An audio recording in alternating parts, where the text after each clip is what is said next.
요한계시록이라고 하는 책은 이제 사도 요한이 반모섬에서 마지막 때 유배 생활할 때 하나님께서 계시를 통해서 주신 말씀이고, 그 말씀은 이제 앞으로 일어날 일들에 대해서 하나님께서 계시하신 것이니까 하나님께서 하늘의 비밀을 열어서 보여주신 것입니다. 그러니까 우리가 각별한 하나님의 은혜를 가지고 영적 해석을 해야 올바로 볼 수 있는 말씀이죠. 오늘 말씀은 요한계시록 14장 14절 이후에 있는 말씀으로 이제 마지막 때 있을 일들, 마지막 때 추수가 있죠. 두 가지 추수를 오늘 말씀하는데, 하나는 곡식을 추수하고 하나는 포도주를 추수합니다. 곡식을 추수하는 것은 복된 추수인데, 포도주를 추수하는 것은 그야말로 심판하시는 그런 추수입니다. 자, 오늘 말씀이 이렇게 시작되죠. 흰 구름이 있고 구름 위에 인자와 같은 이가 앉았는데 그 머리에는 금 면류관이 있고 그 손에는 예리한 낫을 가졌더라. 자, 구름 위에 앉아 계신 분이 있는데 우리가 머릿속에 상상해 보면 이분은 금 면류관을 쓰셨습니다. 그리고 손에는 낫을 가지고 있어요. 옛날 개역 성경에는 이한 낫을 가졌더라 이렇게 말씀하는데 아주 날카로운 낫입니다. 한번 베면 싹 베지는 그런 낫이에요. 이 금면류관을 쓰시고 낫을 가진 분이 누굴까? 우리는 뭐 말할 것 없이 이분은 예수 그리스도다. 우리는 그렇게 알 수 있습니다.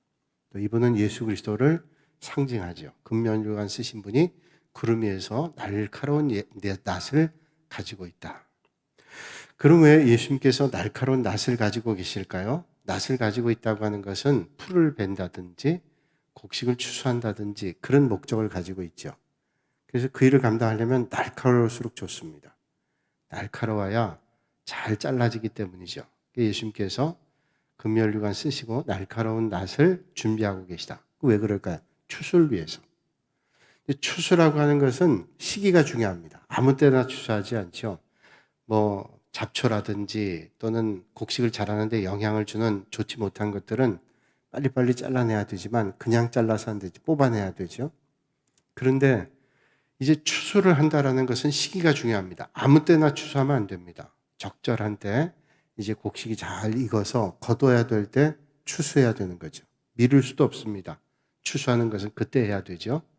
그래서 가장 곡식이 연걸었을 때 추수해야 되는 거죠. 그러니까 이제 금면류가 쓰신 예수님께서 낫을 준비했다라는 것은 추수 때가 임박했다라고 하는 것입니다. 다시 얘기하면 이제 심판 때가 다가왔고 구원의 때가 다가왔다. 그렇게 말씀할 수 있습니다. 여러분 그렇죠? 심은 것이 있으면 반드시 거둘 때가 있습니다. 낫을 가지고 달려든다. 낫을 가지고 다가선다라고 하는 것은 심은 것이 있기 때문에 거두려고 하는 것이죠.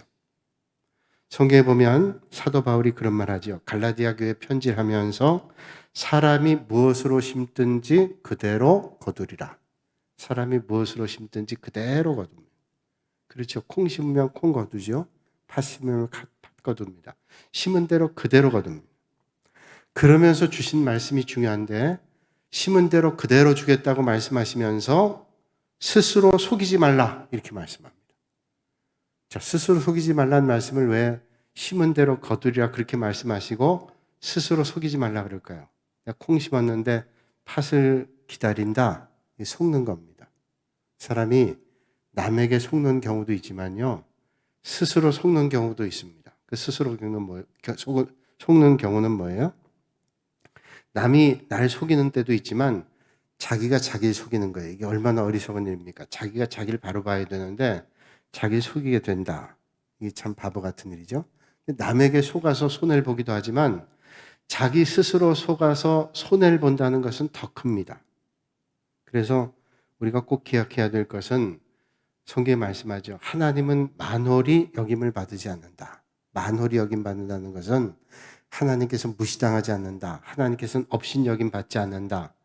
하나님이 하시는 일들은 절대로 업신여길 수도 없고 무시할 수도 없어요. 소홀히 할 수 없습니다. 그 말은 하나님의 말씀은 틀림없이 이루어지게 된다는 거예요.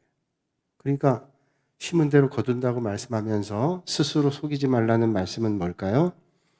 우리 가운데 혹시 하나님을 속일 수 있다고 생각하는 사람이 있다면 애시당초건 생각을 떠나야 됩니다.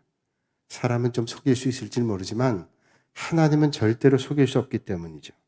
그건 결국 자기를 속이는 일이에요. 그게 만월이 여기는 겁니다. 하나님 만월이 여기는 거고 스스로 속이는 겁니다. 하나님을 속일 수 있다라고 하는 것은 얼마나 허황된 일인지 몰라요. 자, 그러면 하나님을 속인다는 게 뭘까요? 주님께서 말씀하시죠.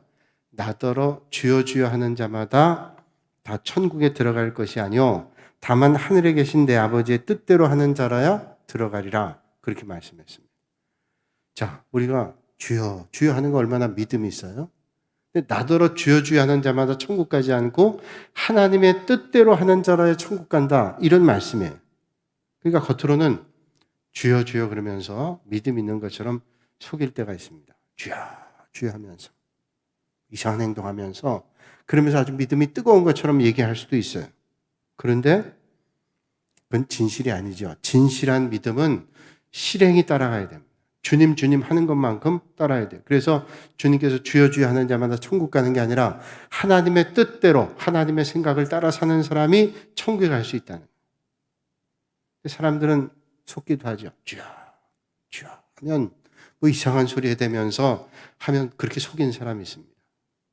가끔 그런 사람이 있어요. 엉터리 같이 마치 신령한 것을 본 것처럼 아주 이상한 말을 합니다. 여러분 거기 속으면 안 됩니다. 항상 어떤 행동은 하나님의 말씀에 비추어 조명하지 않으면 안 돼요.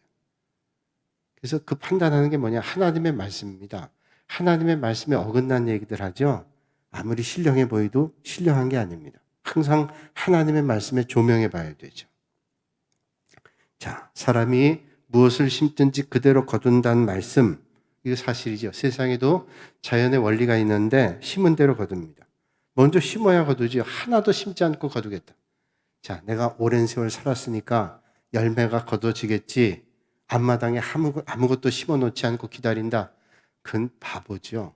뭘 심어야 놓고 기다리죠. 기다려야 열매를 맺죠. 하나도 심지 않고 열매 기다린다? 근데 세상에는 그런 사람 많아. 하나도 심지 않고 열매를 거두려고 하고. 자연 법칙입니다. 심어야 거두죠. 봄에 심으면 가을에 거두고 종류대로 거둡니다. 콩 심고 콩 거두고 팥 심고 팥 거두고 자, 벼를 심으면 벼를 거둬요. 엉겅퀴에선 무화과를 거둘 수 없다고 가시나무에서 포도를 딸 수 없다고 주님 말씀하고 있습니다. 그리고 거두는 것도요. 양대로 거둡니다. 많이 심은 사람은 많이 거둘 가능성이 상당히 높죠. 아니, 어떤 때는 그렇지 않은데 그럴 때도 있어요. 그러나 대체로 많이 심으면 많이 거둘 가능성이 많습니다. 바꿔 얘기하면 적게 심으면 적게 열매를 거둘 가능성이 많죠. 그런데 우리가 씨앗을 뿌려보는 분들 얘기를 들으면 증수의 원리라는 게 있어요. 증수. 자, 하나 심으면 하나만 나오는 게 아니라 어떤 때는 많이 나와요. 그래서 주님 말씀하죠. 30배, 60배, 100배. 어떤 때는요. 하나를 심었는데 열매가 많이 열리잖아요. 이게 증수의 원리입니다. 하나님께서 이렇게 열매를 거두게 하시죠. 또 시기에 따라서 거두는 게 다릅니다. 어떤 계절엔 뭘 심고 어떤 게 열려지고. 그 과일이 열릴 때도 가을에 열리는 게 있지만 어떤 때는 이른 여름에 열린 과일들도 있고 또 보리는 이른 여름에 거두기도 하고 우리가 벼 같은 거는 가을에 추수하기도 하잖아요. 조금 차이가 있기도 합니다. 자, 그러면 이 추수의 원리, 자연의 원칙을 보면서 우리가 영적인 세계를 한번 생각해 봐야죠. 영적인 세계. 영적인 세계도 그렇죠. 심은 대로 거둡니다.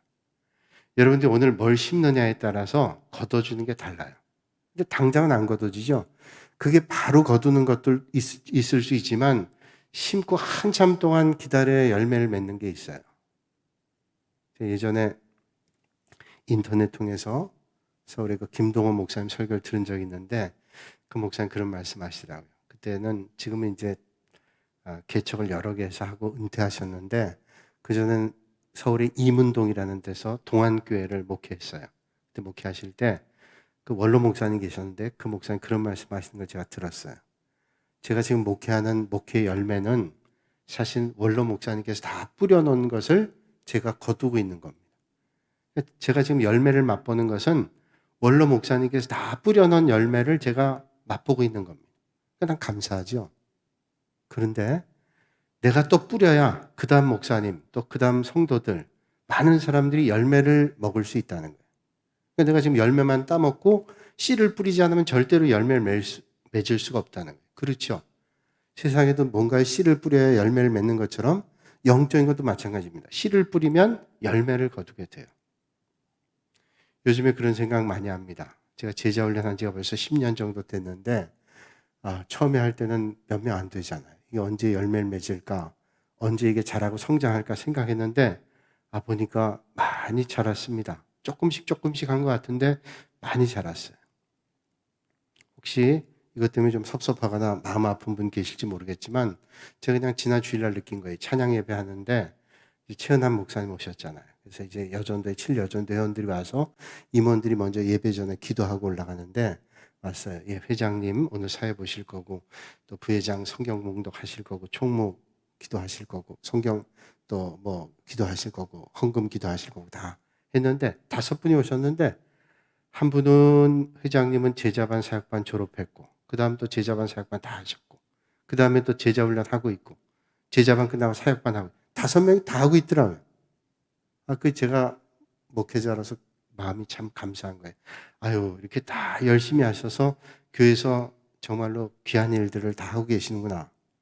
제가 처음 할 때는 언제 씨를 뿌려서 열매를 맺을까 생각했는데 모르는 사이에 그렇게 씨가 열매를 맺게 됐어요.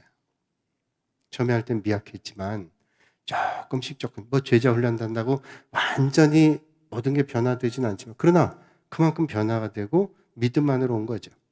제자 훈련하면서 많이 경험합니다. 많은 분들이 말씀해요. 제가 제자 훈련하고 나서 정말 많이 달라졌습니다. 참 감사한 일이죠. 또 간혹 어떤 분 가운데 난 전혀 변화가 된 게 없어요. 그럴 수도 있어요.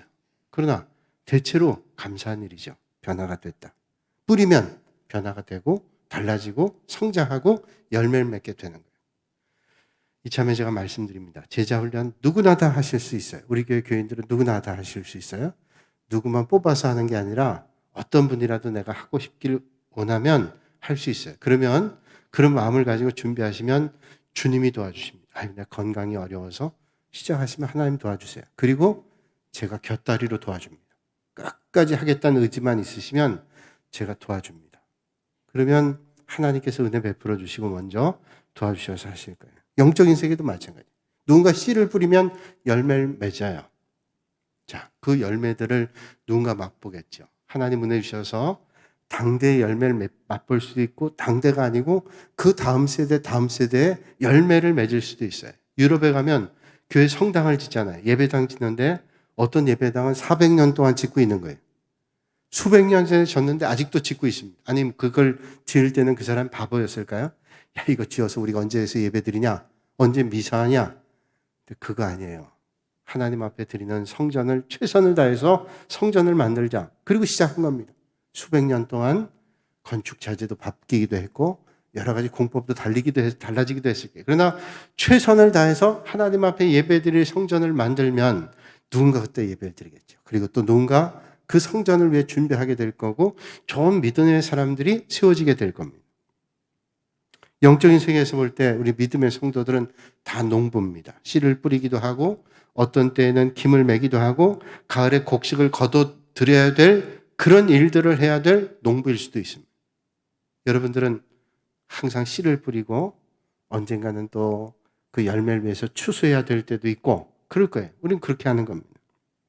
그러니까 우리 믿음의 성도들은 다 매일매일 씨를 뿌리는 사람이에요. 씨를 뿌리는 사람. 우리가 생각하는 것, 우리가 말하는 것, 우리 손과 발이 행하는 것 하나하나가 말하자면 다 심는 겁니다. 여러분이 말하는 것도요, 심는 겁니다. 내가 어떤 걸 말하냐? 내가 생각하는 것도 심는 겁니다. 내가 행동하는 것도 심는 거예요. 내가 뭘 하든지 그게 다 심는 겁니다. 그 심는다고 하는 것은 거둘 때가 있단 말이잖아요.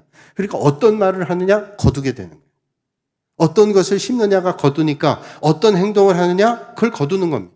어떤 생각을 하느냐? 그걸 거두는 거예요. 내가 생각하고 말하고 그게 내 성품이 되고 인격이 되기도 하죠.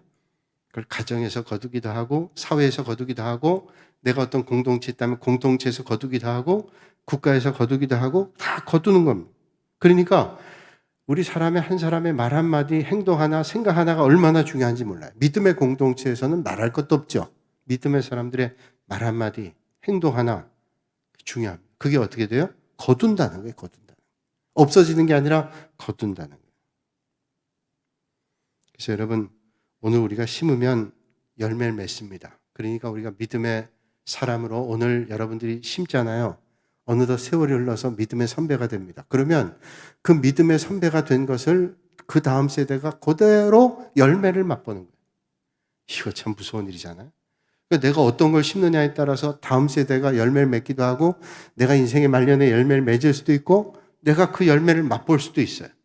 그러면 가능한 한 좋은 씨를 뿌려서 잘 가꿔서 열매를 맺게 해야 내가 혹시 말년에 열매를 맛볼 수도 있고 내 다음 세대가 맛볼 수도 있고 그 다음 세대가 맛볼 수도 있다면 이게 얼마나 귀하고 중요한 일이냐는 것이죠. 그리고 오늘 추수 때 마지막 때죠. 이 세상에 심은 것을 거둘 때가 있어요. 이 세상에 심은 것을 거둘 때가 있습니다. 어떤 때 내세에 가서 거두게 되죠. 그러니까 이 사실을 우리가 분명히 믿는다면 정말로 심각하죠. 말 한마디 하는 거 중요하고요. 어떤 생각하는가 하는 거 중요하고요. 어떤 행동하는가 하는 거 중요합니다. 근데 이거 생각하지 않으면 막 말합니다. 막 행동합니다. 막 모든 걸 행동하는 게 그게 열매를 맺는다고 생각해 보세요. 거두는데도 종류대로 거두죠. 곡식에 여러 종류가 있잖아요. 그래서 어떤 곡식을 씨를 뿌리냐에 따라서 열매를 거두는데 영적으로도 거두는 게 있는데 두 가지를 거둔다고 주님이 말씀하고 있어요. 갈라디아서 6장 8절의 말씀을 보면 이 두 가지를 거두는데 어떤 걸 뿌리는가 하면 육체를 위하여 심는 자는 육체로부터 썩어진 것을 거두고 성령을 위하여 심는 자는 성령으로부터 영생을 거둔다. 영적인 차원에서 육체를 심는 자는 육체로 썩어지는 걸 거두고 성령을 심는 자는 성령을 위해 심는 자는 성령으로부터 영생을 거둔다. 썩어질 것 심고 거두는 사람과 영원한 걸 심고 거두는 사람이 있다는 거예요. 오늘 이 밤에 여러분들 혹시 여러분의 삶을 한번 쭉 계산해 보면 어떤 걸 많이 심으셨는지요? 세상에 썩어질 것들을 심으셨는지, 거기 매진하고 계신지 아니면 성령을 위하여 성령의 것들, 성령으로부터 그런 것들을 심으면 성령을 거둔다고 주님 말씀하고 있습니다. 그러니까 영적으로 뿌리는 것 두 가지인데 거두는 것도 두 가지입니다. 육체를 따라 뿌리는 씨, 성령을 따라 뿌리는 씨입니다.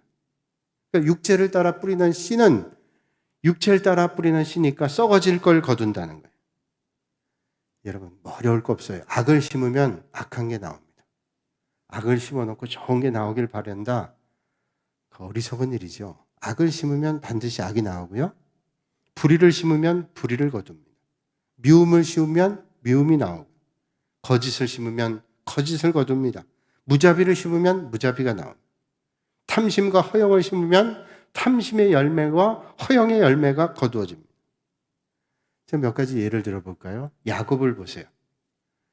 야곱과 에서 있잖아요. 이삭의 아들 야곱과 에서가 있는데 이 쌍둥이로 나왔습니다.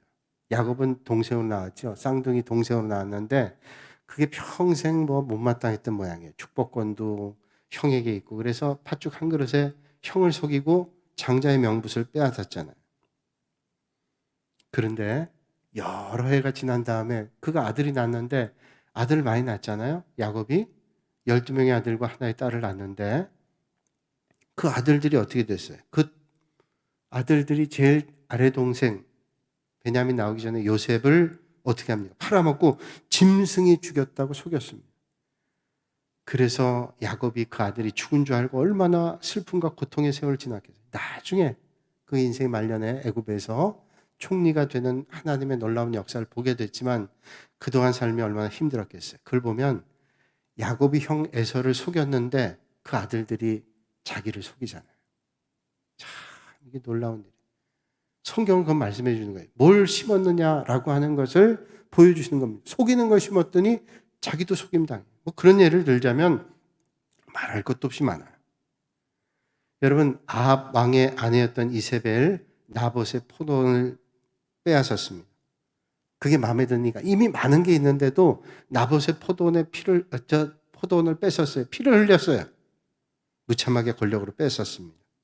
그런데 여러 해가 지난 다음에 자기의 피가 2층에서 던짐받아서 산산이 흩어지고 말았어요. 그 피를 흘린 게 자기에게도 똑같이 이루어지게 됐습니다. 조선 500년 역사를 보면 얼마나 간신들이 많아요. 어떤 사람이 모함을 해서 무고한 사람의 죄를 뒤집어 씌워서 피를 흘리게 합니다. 그럼 그 사람이 오랫동안 잘 살았냐? 또 그 사람도 똑같은 일을 당해가지고 똑같이 피를 흘려요. 그게 조선 500년의 역사예요. 당파 싸움 하는 거예요.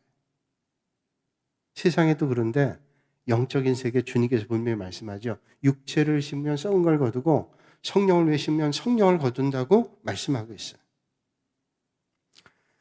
제가 책을 보다 보니까 이런 얘기가 있더라고요. 어떤 사람이 자기 결혼한 아내가 좀 공부를 많이 못해서 지적으로 조금 수준이 떨어져요. 근데 뭐 자기가 좋아 결혼한 거 아니에요. 그러니까 자기가 좀 돈도 벌고 이러니까 어떤 생각 들었냐면 좀 공부 좀 많이 한 여자를 아내로 삼아야 되겠다 그랬습니다. 그래서 자기 아내를 내쫓아 버리고 그 아내를 얻었어요. 어떻게 했냐? 그래서 잘 될 줄 알았는데 자기가 있던 돈이 있을 때도 있지만 하다 보면 없어질 때 있잖아요. 사업하다가 빈털털이 됐어요. 그랬더니 어떻게 돼요? 그 공부 잘하고 똑똑했던 새로 얻은 아내가 이 볼 게 하나도 없는 거예요. 내쫓았어요. 똑같이 당한 거예요. 여러분, 이게 심은 대로 거두는 거 아니에요. 우리가 너무 잘 알고 있죠. 심은 대로 거둔다. 하나님의 역사 앞에는 어떤 때는 그 열매를 거두는 게 늦을 때 있어요. 우리 눈에는 왜 이걸 심었는데 이 열매가 거둬지지 않지? 결국 거둬요. 우리 눈에는 당장 보이지 않아도 그 당장 우리가 거둘 때도 있고 얼마 뒤에 거둘 때도 있고 내가 거두지 못하고 내 후손이 거둘 때가 있고 천국에서 내가 그 상을 받을 때도 있어요. 그러나 틀림없이 심는 대로 거둔다고 성경은 말씀하고 있습니다. 반면에 성령을 심으면 영생을 거둔다 말씀하죠. 썩는 거 심으면 육체 소욕을 심으면 썩는 게 나오는데 성령을 심으면 영생을 거둔다. 이건 이거죠. 선 심으면 선한 게 나오죠. 덕을 심으면 덕이 나옵니다. 자비를 심으면 자비를 거둬요. 여러분 사랑을 심으면 사랑을 거둡니다. 친절을 심으면 친절을 거두고요. 화평을 심으면 화평이 나옵니다. 아주 오래전입니다. 한 10여 년 된 것 같아요. 제가 그 전에, 그러니까 동북에 오기 전에 아주 옛날, 그러니까 제가 30대 초반에 부산에서 목회를 했어요. 부산에 목회를 했는데, 부산 두 군데에서 목회를 했는데, 첫 번째 목회했던 교회에서 아마 어떤 분이 저를 찾아왔던 모양이에요. 기억이 잘 안 나는데, 찾아왔는데, 그분이 저한테 아주 도움을 받았대요. 뭐 성경적인 걸 물어보고, 뭐 이런 걸 물어봤는데 잘 대답해 준 모양이죠. 그리고 뭐 그건 잊어버렸어요. 그런 일이 있는지 없는지도 잊어버렸는데 그리고 벌써 30대 초반에 그랬으니까 여기 왔을 때 벌써 세월이 한 20여 년 지났을 때죠. 근데 여기 새 가족이 등록을 했는데 새 가족이 등록한 이유가 뭐냐? 그 20여 년 전에 친절하게 대면해 줬던 것들이 기억나서 이 교회에 왔대요. 기억에도 안 나는데. 그래서 그런 일이 있었네. 그럴 때 그런 일이 있었대요. 근데 그 일을 당한 사람이 자기가 아니라 자기의 형이랍니다. 자기 형이 부산에서 직장을 다닐 때인데 그 교회를 나간 지 얼마 안 됐을 때 목사님께 도움을 요청을 했는데 목사님 너무 친절하게 잘해 주셨다는 거예요. 근데 그분이 이 교회에 왔다는 얘기를 들으니까 신앙생활 잘 안 하던 자기 동생을 너 교회를 꼭 그 교회를 가야 된다. 그래서 이 교회에 등록했어요. 그러니까 10여 년 된 얘기예요. 등록해서 교회 나와요. 그래서 우리가 참 말 한마디를 한다는 게 그땐 잘 몰라도요. 나중에 그 사람이 그 말 때문에 은혜를 받기도 하고 어떤 데는 상처를 받기도 해요. 참 조심스러운 일이에요. 그렇다고 꼭 해야 될 말 하지 않아야 되지는 않지만 말 한마디를 우리가 친절하게 따뜻하게 해준다는 것도 그게 열매를 거두게 되는 거예요. 그래서 이게 참 복된 일이구나 그런 생각을 했어요. 근데 제가 아무리 생각해도 잘 기억이 안 나요. 지금도 희미해서 제가 정말 내가 그랬는가. 물론 저도 그렇게 친절하게 얘기했지만 그게 궁금했어요. 그래서 정말 나더냐 그랬더니 그 형이 그렇다는 거예요. 그래서 지금도 아직도 미지수예요. 그게 정말 나였는지. 왜냐하면 제가 그 교회를 떠난 다음에 제 친구 목사 하나를 그 교회에 소개해 줬는데 그 교회를 떠나고 난 다음에 그 교회 장로님이 저한테 떠나니까 부목사 한번 소개해 달라 그래서 소개해서 그 목사님 됐어요. 그 친구 목사 이름이 뭐냐면 이덕만이에요. 이덕만이고 저는 이동만이란 말이에요. 그러니까 그 사람이 혹시 이덕만을 이동만으로 착각하지 않았는가라는 생각도 들지만 하여튼 제가 그 교회에 있다가 여기 왔다는 게 이력서에 쫙 나오니까 틀림없이 나라고 생각해요. 지금도 정확히 모르겠어요. 그 사람이 난지 내가 그 사람인지. 이덕만에게 물어봤더니 자기도 모르겠대. 주님만 아시겠지. 근데 제가 말씀드린 건 뭐냐. 정말로 한마디 한마디가 참 중요하다는 거예요. 그 한마디가 사람에게 큰 비수가 돼가지고 고통을 줄 수도 있고 축복이 될 수도 있고. 심은 게 거둬지는데 전도도 되고 영혼을 위해서 참 유익한 것들을 거두게 될 수도 있는 거예요. 나치 독일이 유대인들을 수없이 죽였죠. 2차 세계대전 있기 전에도 많이 그런 못된 일을 했습니다. 어떤 비행장의 한 조종사가 비행을 하기 위해서 이런저런 점검을 하고 있는데 어떤 사람이 그 비행장 경납관에 막 들어오더니 살려달라는 거예요. 막 너무너무 얼굴이 싹 파라져가지고 살려달라는 거예요.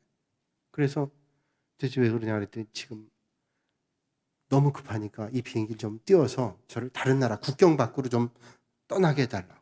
그 쉽지 않은 거죠. 그 왜 그러냐 그랬더니 지금 비밀 경찰이 따라오는데 유대인. 유대인을 나치가 얼마나 잡아서 학살했는 거 알잖아요. 그 사람도 알았어요. 조종사도. 이 사람 안 도와주면 죽게 생겼대요. 그래서 정말로 급하게 해서 경납고에서 비행기를 빼서 띄웠어요. 쉽지 않은 일이지만 그 사람 정말 간절하게 안 그러면 그 사람 죽게 생겼으니까 그래서 국경 밖에 내려주고 왔습니다. 그리고 세월이 흘러서 잊어버려졌어요. 뭐 하나도 기억이 안 나고 다 잊혀졌습니다.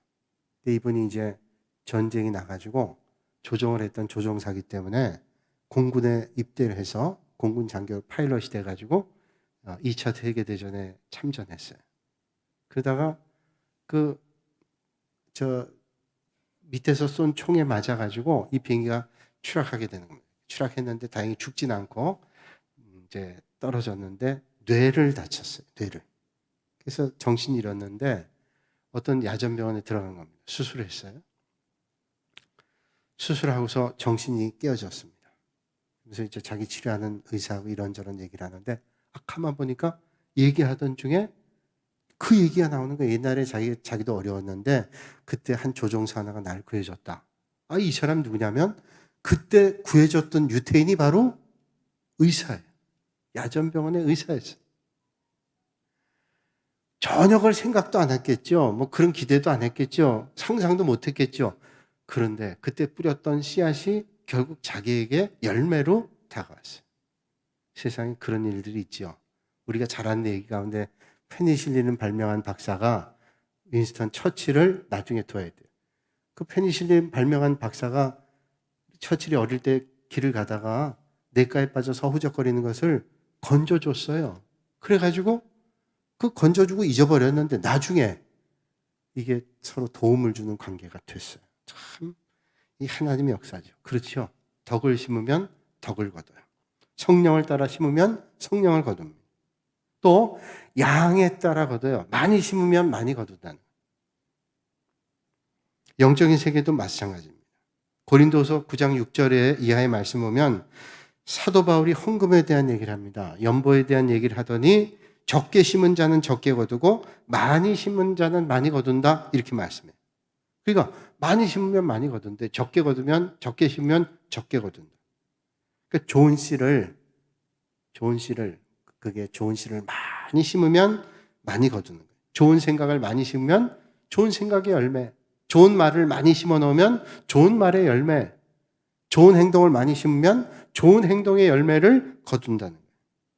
그래서 여러분 착한 생각, 건설적인 생각, 좋은 생각 많이 하실 수 있기를 주님의 이름으로 축복합니다. 참 중요한 거예요. 우리가 좋은 말 자꾸 하다 보면 좋은 말만 합니다. 어떤 사람이 막 억울해서 막 쌍욕을 했대잖아요. 난 그걸 보고 깜짝 놀랐어요. 쌍욕도 해본 사람이 하죠. 저한테 쌍욕을 하라 그러면 전 잘 못할 것 같아요. 아니, 내가 너무 화가 나서 욕이 났다. 제가 아무리 생각해도 아무리 욕이 나와도 저는 거기까지 하지 그 이상은 할 수가 없을 것 같아요.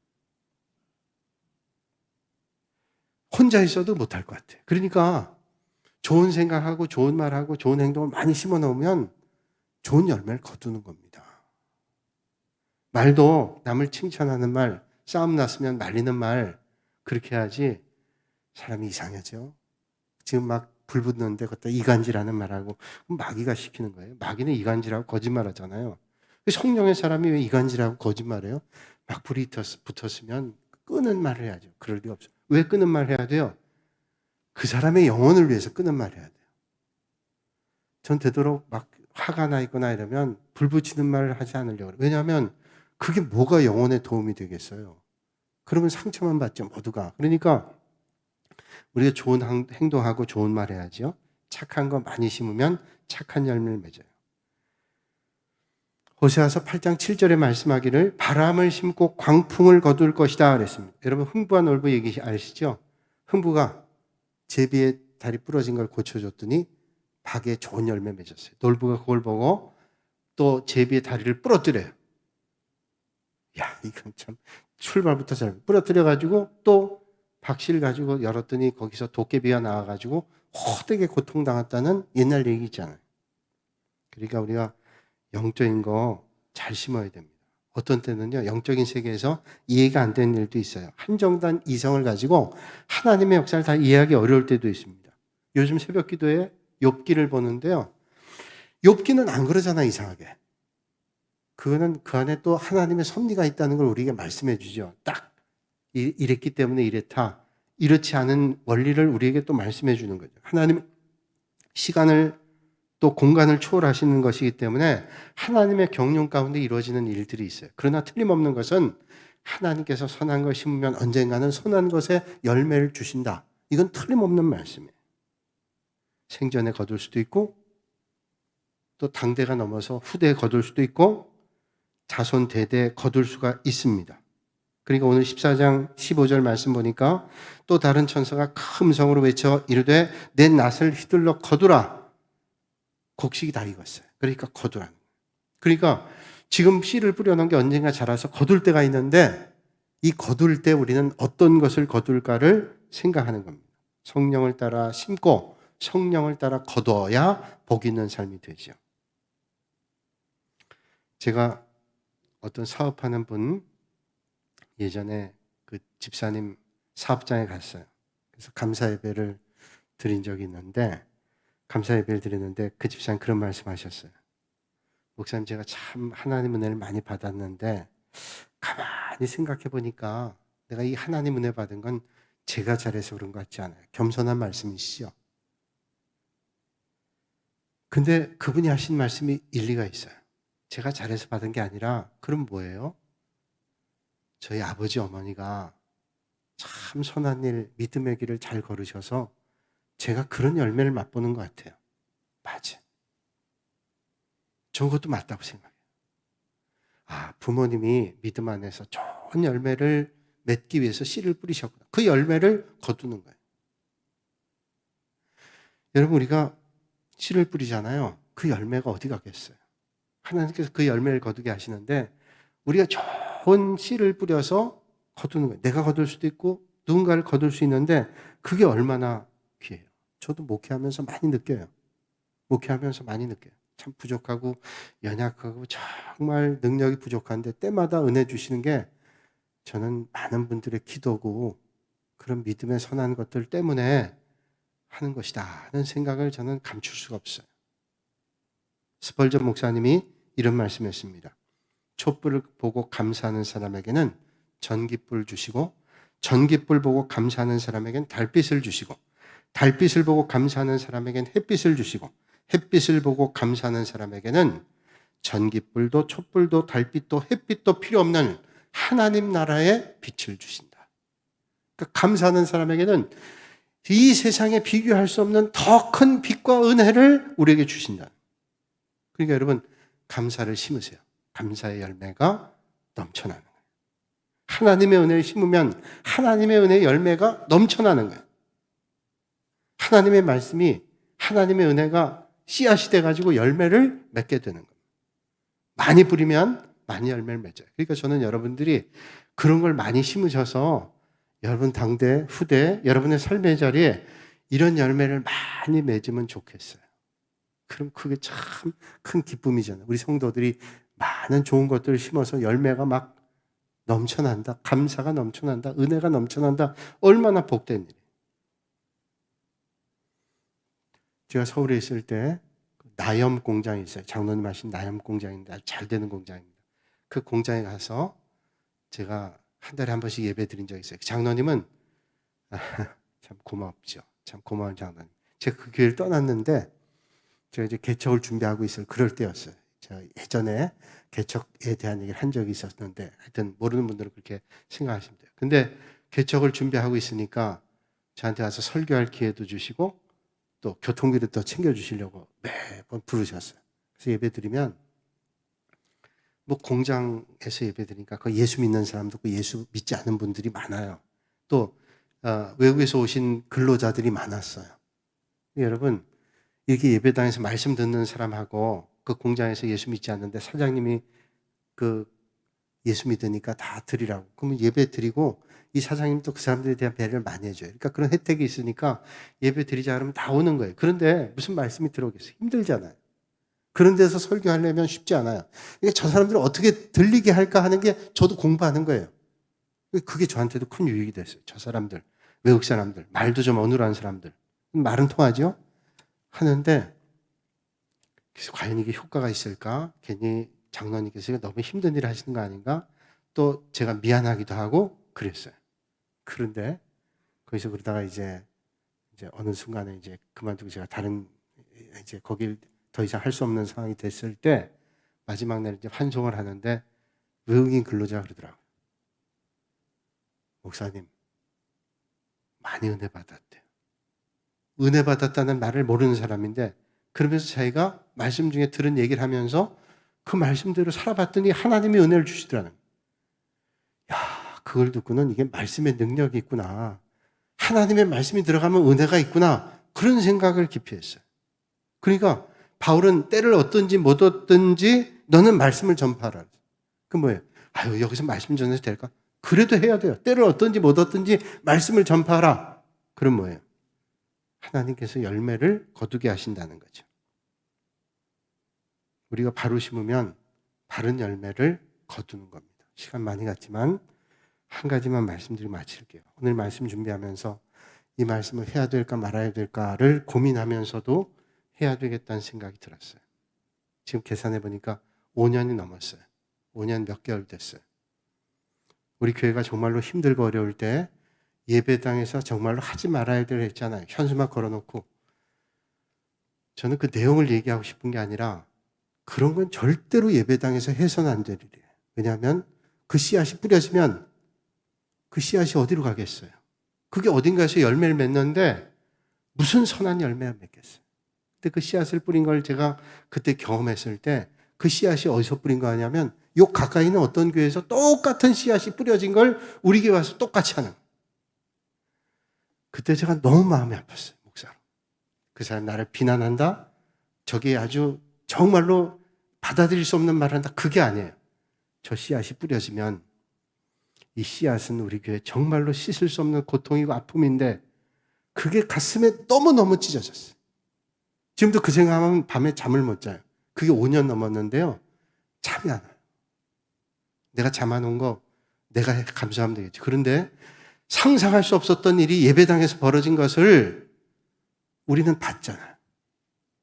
그리고 우리의 자식들도 봤잖아요. 아, 예배당에서 이런 일이 가능하구나. 이 씨앗의 열매를 누가 책임지겠어요? 저는 그래서 너무너무 마음 아파요. 이건 상상도 못한 일이 예배당. 근데 누군가 어떤 가까운 교회에서 상상하게 했고 그 씨앗들이 거기 뿌려진 걸 여기에 또 이식했어요. 이건 절대로 안 되는 거예요. 이런 씨앗은 육체 씨를 뿌려요. 육체를 거둬요. 썩어질 걸 거둬요. 성령의 씨앗을 뿌려요. 성령의 열매를 거둬요. 해서 될 것이 있고 해서는 안 될 게 있어요. 자, 그래도 과거잖아요 라고 얘기할 거예요. 그렇죠? 우리가 과거를 어떻게 돌이킬 수 있어요? 돌이킬 수 없을 겁니다. 그래서 과거는 안타까워라고 후회만 하고 끝나냐? 절대로 그러면 안 돼요. 과거의 생활을 완전히 청산하고 새 사람이 되지 않고는 안 되는 거예요. 그래서 우리는 더 아름다운 씨앗의 열매를 뿌려야 됩니다. 더 뿌려야 돼요. 웬만큼 뿌려서는 안 됩니다. 왜냐하면 그 씨앗을 솎아낼 정도의 아름다운 열매의 씨앗을 뿌리지 않으면 안 되는 거예요. 그래서 더 각오를 하고 믿음의 길 걸어야 돼요. 여기 안에 경험의 분들도 있고 들은 분들도 있고 전혀 모르는 분도 계실 거예요. 그러나 누구나 다 상처를 안고 살아요. 그러나 좋지 않은 씨앗은 솎아내고 아름다운 씨앗의 씨를 뿌려야 열매를 선한 걸 거두죠. 다니엘 웨스터라고 하는 영국의 정치가요 학자가 있습니다. 이 사람은 국무장관일 때 뉴욕의 어떤 호텔에서 저명 인사 20명과 함께 식사를 나눴어요. 이런저런 얘기를 하는데 저녁을 다 먹고 이야기를 하는데 웹스터가 가만히 머리 숙이고 있는 겁니다. 다 얘기하고 있는데 웹스터가 머리 숙이고 있으니 한 사람이 가서 물었어요. 선생님 어디 편찮으신가요? 아니요. 지금 우리 인생에 대한 이런저런 얘기를 나누는데 선생님 마음속에는 가장 중요한 게 뭔지 좀 저희에게 가르쳐 주십시오.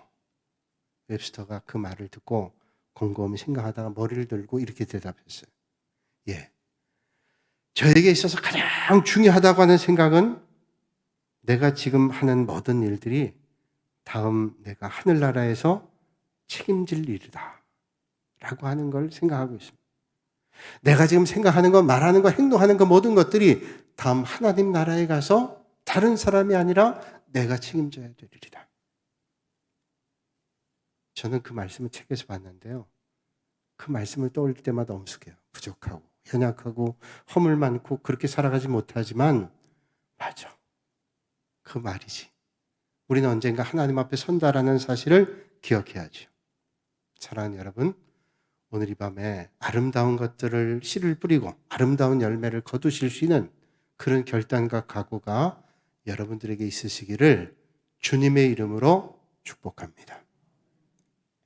거룩하신 아버지 하나님, 이 밤에 저희를 주님 전으로 불러주시고 하나님께 예배드리게 하시니 감사합니다. 아버지 하나님, 마지막 추수일 때 하나님께서 날카로운 낫을 가지고 추수한다 하셨는데 우리가 아름다운 곡식의 열매를 맺듯이 선한 걸 뿌림으로 아름다운 열매를 맺게 하여 주시옵소서. 혹 우리 연약함 때문에 잘못된 것들이 뿌려졌다면 하나님 도말해 주시고 다시는 잘못된 것 뿌려지지 않도록 솎아내고 더 많은 아름다운 것들로 뿌려서 흔적도 보이지 않도록 아름다운 열매들이 맺어질 수 있도록 하나님 은혜로 함께하여 주시옵소서.